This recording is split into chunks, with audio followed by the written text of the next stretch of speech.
નમસ્કાર વિદ્યાર્થી મિત્રો, પ્રજ્વલિતો જ્ઞાનમય પ્રદીપની સાથે ફરી આપણે મળ્યા છીએ વિડીયોના માધ્યમથી। આજે આપણે નવો પાઠ શરૂ કરી રહ્યા છીએ। 10મા નંબરનો આપણો પાઠ છે ગુરુત્વાકર્ષણ, જેનો શરૂઆત આજે આપણે કરવાના છીએ। જેનો પહેલો લેક્ચર આજે લેવાનો છે આપણે, જેમાં આપણે ગુરુત્વાકર્ષણ એટલે શું, પૃથ્વીની આસપાસ ભ્રમણ કરતા ચંદ્રની ગતિને ઉદાહરણ આપી સમજાવો। આવો એક આપણો પ્રશ્ન છે। બીજો પ્રશ્ન છે, પૃથ્વી અને ચંદ્ર એકબીજા પર ગુરુત્વાકર્ષણ બળ લગાડે છે, તો પૃથ્વી કેમ ચંદ્ર તરફ ગતિ કરતી નથી? આવો બીજો આપણો પ્રશ્ન છે, તેની પણ વાત કરવાના છે। ત્રીજો પ્રશ્ન છે આપણો, ઝાડ પરથી સફરજન નીચે પડ્યું તે જોઈને ન્યૂટને તેનું તારણ આપ્યું, જેની વાર્તા તમે અગાઉ પણ ભણી ગયા છો। તો એ શું તારણ આપ્યું છે તે આજે આપણે જોવાનું છે। અને ચોથો પ્રશ્ન છે, ગુરુત્વાકર્ષણ સાથી સાર્વત્રિક છે। ગુરુત્વાકર્ષણને સાર્વત્રિક કહેવામાં આવે છે, તો સાથી તે સાર્વત્રિક છે। અને પાંચમો પ્રશ્ન છે, શા માટે પૃથ્વીની આસપાસ ચંદ્ર પરિક્રમણ કરે છે? તો આટલા 5 પ્રશ્નોની વાત આજે આપણે કરવાના છીએ। તો સૌથી પહેલો પ્રશ્ન છે આપણો, જે આપણે અગાઉ પણ જોઈ ગયા, ગુરુત્વાકર્ષણ એટલે શું? પૃથ્વીની આસપાસ ભ્રમણ કરતા ચંદ્રની ગતિને ઉદાહરણ દ્વારા સમજાવો। આવો આપણો પ્રશ્ન છે, ગુરુત્વાકર્ષણ એટલે શું? પૃથ્વીની આસપાસ ભ્રમણ કરતા ચંદ્રની ગતિને ઉદાહરણ દ્વારા સમજાવો। કોણ? ચંદ્ર। કોની આસપાસ ભ્રમણ કરે? તો પૃથ્વીની આસપાસ। તો ગુરુત્વાકર્ષણ એટલે શું? આ પહેલી વાત છે, જે આપણા પાઠનું ટાઇટલ પણ છે। આખા પાઠમાં આપણે ગુરુત્વાકર્ષણની જ વાત કરવાની છે, એના અનુસંધાનના, એની સાથે જોડાયેલા પ્રશ્નોની આપણે વાત કરવાની છે। તો ગુરુત્વાકર્ષણને સમજવા માટે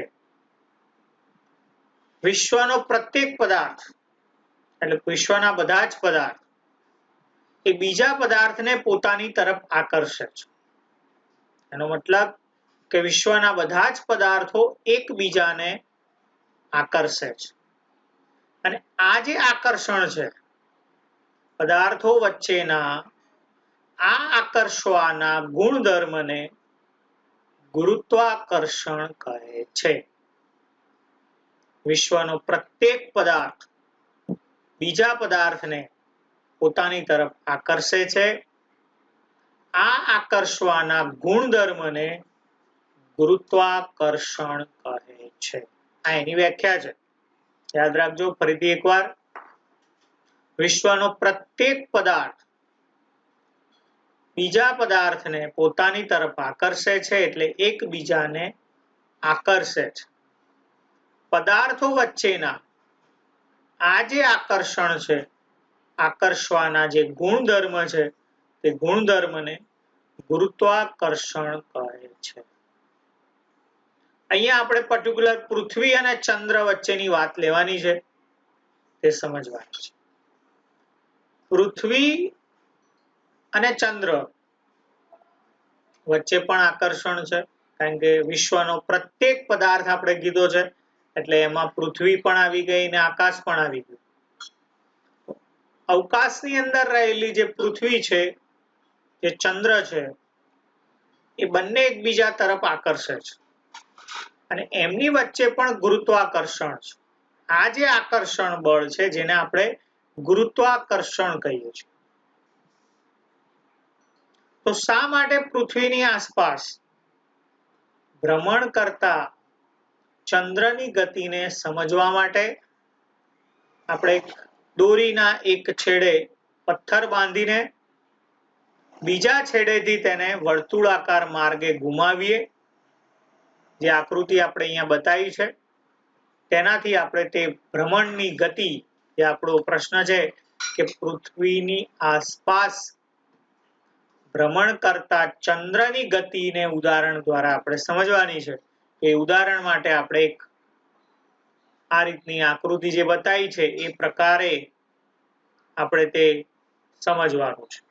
એક દોરી લીધો છે જેનો એક છેડો હાથમાં છે, બીજા છેડા ઉપર એક પથ્થર બાંધ્યો છે અને એ હાથમાં રહેલી દોરીને જ્યારે ફેરવવામાં આવે ત્યારે તે પથ્થર આ રીતે વર્તુળાકાર માર્ગમાં વર્તુળાકાર ગતિ કરે છે.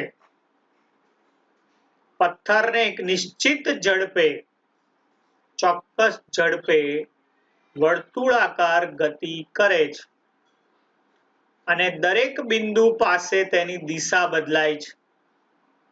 અહીં તમે જોઈ શકો છો કે જેમ જેમ અહીંયા આ પથ્થર ફરશે તેમ તેમ તેની દિશા પ્રત્યેક બિંદુએ બદલાય છે. શા માટે? કારણ કે અહીંયા તેનો માર્ગ વર્તુળાકાર માર્ગ છે. તે વર્તુળાકાર માર્ગ ઉપર નિશ્ચિત ઝડપે વર્તુળાકાર ગતિ કરે છે. માટે પ્રત્યેક બિંદુએ તેની દિશા, તેનો માર્ગ તે શું થાય છે? બદલાય છે. દરેક બિંદુએ દિશા બદલવાનું કારણ તો યાદ કરીએ ન્યૂટનના ગતિના પ્રથમ નિયમ. પ્રથમ નિયમ પરથી જ્યાં સુધી અસંતુલિત બાહ્ય બળ ન લાગે ત્યાં સુધી પદાર્થ સ્થિર હોય તો સ્થિર રહે અને અચળ વેગી ગતિ કરતો હોય તો અચળ વેગી ગતિ ચાલુ રાખે. આવો આપણો ન્યૂટનના ગતિનો પ્રથમ નિયમ હતો, પહેલો નિયમ હતો. અહીંયા પદાર્થ પર, પથ્થર પર કોઈ અસંતુલિત બળ લાગતું હશે તેથી તે પથ્થરની ગતિની દિશા બદલાય છે. આપણો પ્રથમ નિયમ એવું કહે છે કે જ્યાં સુધી પદાર્થ પર અસંતુલિત બાહ્ય બળ ન લાગે ત્યાં સુધી પદાર્થ સ્થિર હોય તો સ્થિર રહેશે અને અચળ વેગી ગતિ કરતો હશે તો અચળ વેગી ગતિ ચાલુ રાખશે. પણ અહીંયા તેની દિશા બદલાય છે એટલે કોઈ અસંતુલિત બળ લાગતું હશે તેથી તે પથ્થરની ગતિની દિશા શું થાય છે? બદલાય છે. આ બળ નિયમિત વર્તુળમય માર્ગના કેન્દ્ર તરફ લાગે છે. આ બળ નિયમિત વર્તુળાકાર માર્ગના કેન્દ્ર પર લાગે છે. તેને કેન્દ્રગામી બળ કહે છે. કારણ કે અહીંયા હાથમાં જે દોરી છે એ એનું કેન્દ્ર છે. માટે આ બળ એ નિયમિત વર્તુળાકાર માર્ગના કેન્દ્ર તરફ લાગે છે જેને આપણે કેન્દ્રગામી બળ તરીકે ઓળખીએ છીએ. અહીં વર્તુળાકાર ગતિ કરતા ચંદ્ર પર પણ અહીંયા જે દોરી જે છે તે નિયમિત વર્તુળાકાર માર્ગ ઉપર જે ગતિ કરે છે તે કેન્દ્ર તરફ લાગે છે માટે તે બળને આપણે કેન્દ્રગામી બળ કહીશું. વર્તુળાકાર ગતિ કરતા ચંદ્ર પર પણ કેન્દ્રગામી બળ લાગતું હોવાથી તેની કક્ષામાં જ ગતિ ચાલુ રાખે છે. એટલે તે તેની કક્ષામાં જ તેની ગતિ શું રહે છે? ચાલુ રાખે છે. આ આપણો પહેલો પ્રશ્ન હતો. બીજો પ્રશ્ન છે આપણો કે પૃથ્વી અને ચંદ્ર એકબીજા પર વર્તુળાકાર બળ લગાડે છે તો પૃથ્વી કેમ ચંદ્ર તરફ ગતિ કરતી નથી? પૃથ્વી અને ચંદ્ર એકબીજા પર ગુરુત્વાકર્ષણ બળ લગાડે છે તો પૃથ્વી કેમ ચંદ્ર તરફ ગતિ કરતી નથી? એના માટે યાદ કરીએ આપણે ન્યૂટનના ગતિનો ત્રીજો નિયમ. ત્રીજા નિયમમાં આપણે શીખી ગયા કે એક પદાર્થ બીજા પદાર્થ પર જેટલું બળ લગાડે તેટલું જ બળ બીજો પદાર્થ પહેલા પદાર્થ પર બળ લગાડે છે પણ તે બંને બળોની દિશા પરસ્પર વિરુદ્ધ હોય છે. એટલે બળ એકલું અટુલું બળ શક્ય નથી. આઘાત અને પ્રત્યાઘાત બંને સાથે જ હોય છે. આવું આપણે ત્રીજા નિયમમાં શીખી ગયા.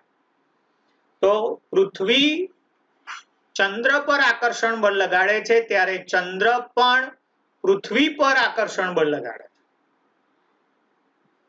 અને એ દરમિયાન ચંદ્રનું દળ પૃથ્વીના દળ કરતા 6 ગણું વધારે હોવાથી ચંદ્રનું દળ પૃથ્વીના દળ કરતા 6 ગણું વધારે હોવાથી પૃથ્વીમાં ઉદ્ભવતો પ્રવેગ તેના દળના વ્યસ્ત પ્રમાણમાં હોવાથી પૃથ્વી ચંદ્ર તરફ નહિવત ગતિ કરે છે અર્થાત ગતિ કરતી નથી. કોને કારણે? તો પૃથ્વી ચંદ્ર પર આકર્ષણ બળ લગાડે છે ત્યારે ચંદ્ર પણ પૃથ્વી પર પણ આકર્ષણ બળ લગાડે છે, પણ ચંદ્રનું દળ પૃથ્વીના દળ કરતા 6 ગણું એટલે 6 ગણું વધારે હોય છે. માટે પૃથ્વી પર ઉદ્ભવતો પ્રવેગ તેના દળના વ્યસ્ત પ્રમાણમાં હોવાથી પૃથ્વી ચંદ્ર તરફ નહિવત ગતિ કરે છે અર્થાત ગતિ કરતી નથી. આ એનો જવાબ છે. ત્રીજો પ્રશ્ન છે આપણો, ન્યૂટન ઝાડ નીચે બેઠો તો. આવી વાર્તા તમે ઘણી વખત સાંભળેલી છે. સફરજનના ઝાડ નીચે બેઠો તો અને એ સફરજન જ્યારે નીચે પડ્યું તો એને વિચાર આવ્યો. આપણને વિચાર ના આવે, આપણે સફરજન ખાઈ જઈએ. તો એને શું વિચાર આવ્યો કે આ સફરજન નીચે જ કેમ પડ્યું? ન્યૂટનને આવો વિચાર, આપણે વાર્તા બનાવી છે કે હકીકતમાં કેવી રીતે આવ્યો એ ખબર નથી, પણ આના પરથી એનું તારણ આપણે સમજવાનું કે ઝાડ પરથી સફરજન નીચે પડ્યું અને એ જોઈને ન્યૂટને શું તારણ કાઢ્યું. એનું તારણ એવું છે કે ફક્ત પૃથ્વી જ સફરજન કે ચંદ્રને આકર્ષિત કરતા નથી, પરંતુ વિશ્વના બધા જ પદાર્થો એકબીજાને આકર્ષે છે અને આ પદાર્થો વચ્ચેના આકર્ષણ બળને ગુરુત્વાકર્ષણ બળ કહે છે. આ એનું તારણ છે કે જે આપણે વાત કરી કે સફરજન જ્યારે નીચે પડ્યું ત્યારે માત્ર સફરજન અને પૃથ્વી વચ્ચેનું જ આકર્ષણ છે એવું નથી, કારણ કે પૃથ્વી તરફ સફરજન શું થયું? આકર્ષાયું. તો પૃથ્વી અને સફરજન વચ્ચે જ આકર્ષણ છે, બાકી બધા પદાર્થો વચ્ચે આકર્ષણ નથી? ના, એવું નથી. વિશ્વનો પ્રત્યેક પદાર્થ, બધા જ પદાર્થ એકબીજાને પોતાની તરફ આકર્ષે છે અને આ પદાર્થો વચ્ચેના આકર્ષણ બળને આપણે ગુરુત્વાકર્ષણ બળ કહીએ છીએ. ખૂબ અગત્યનો પાઠ છે. નાના શરૂઆતના પ્રશ્નો છે, પછી મોટા પ્રશ્નો આવશે જે આપણે સમજશું. આમ વિશ્વનો પ્રત્યેક પદાર્થ બીજા પદાર્થને પોતાની તરફ આકર્ષે છે અને આ આકર્ષણ બળને ગુરુત્વાકર્ષણ બળ કહે છે. આ ન્યૂટનનું શું હતું? તારણ હતું કે માત્ર પૃથ્વી સફરજન વચ્ચેનું આકર્ષણ નહીં, વિશ્વનો પ્રત્યેક પદાર્થ બીજા પદાર્થને પોતાની તરફ આકર્ષે છે. આ આકર્ષણ બળને ગુરુત્વાકર્ષણ બળ કહે છે. ચોથો પ્રશ્ન છે આપણે, ગુરુત્વાકર્ષણ બળ સાથી સાર્વત્રિક છે. ન્યૂટનના મત મુજબ વિશ્વનો પ્રત્યેક પદાર્થ નાનો હોય, મોટો હોય, હલકો હોય, ભારે હોય, દૂર હોય, નજીક હોય, પાતળો હોય કે જાડો હોય, ગમે તે હોય, વિશ્વનો પ્રત્યેક પદાર્થ નાનામાં નાની ટાંકણી હોય કે પછી મોટામાં મોટો પથ્થર હોય કે નાનામાં નાનો વાળ હોય કે પછી કોઈ પણ પદાર્થ હોય, પૃથ્વી હોય કે ચંદ્ર હોય, કે વિશ્વનો પ્રત્યેક પદાર્થ એકબીજાને આકર્ષે છે. માટે ગુરુત્વાકર્ષણ બળ એ કેવું બળ છે? સાર્વત્રિક બળ છે. વિશ્વનો પ્રત્યેક પદાર્થ, જે પદાર્થનું તમે નામ દો, જેવો આકાર હોય, જેવું હોય, નાનો, મોટો, હલકો, ભારે, દૂર, નજીક, ગમે તે હોય, કોઈ પણ પદાર્થ એ બીજા પદાર્થને પોતાની તરફ શું કરે છે? આકર્ષે છે અને આ આકર્ષણ બળને આપણે સાર્વત્રિક બળ કહીએ છીએ, કારણ કે સાર્વત્રિક એટલે બધા જ પદાર્થો એકબીજાને આકર્ષે છે. માટે ગુરુત્વાકર્ષણ બળ એ સાર્વત્રિક બળ છે. પાંચમો પ્રશ્ન જોઈએ આપણે, શા માટે પૃથ્વીની આસપાસ ચંદ્ર પરિક્રમણ કરે છે? તો ગુરુત્વાકર્ષણ બળની અસર હેઠળ ગ્રહો સૂર્યની આસપાસ અને ઉપગ્રહો જે ગ્રહોની આસપાસ પરિક્રમણ કરે છે. તો ચંદ્ર અને પૃથ્વી વચ્ચે લાગતું ગુરુત્વાકર્ષણ બળ એ ચંદ્રને જરૂરી કેન્દ્રગામી બળ પૂરું પાડે છે. તેથી સુરેખ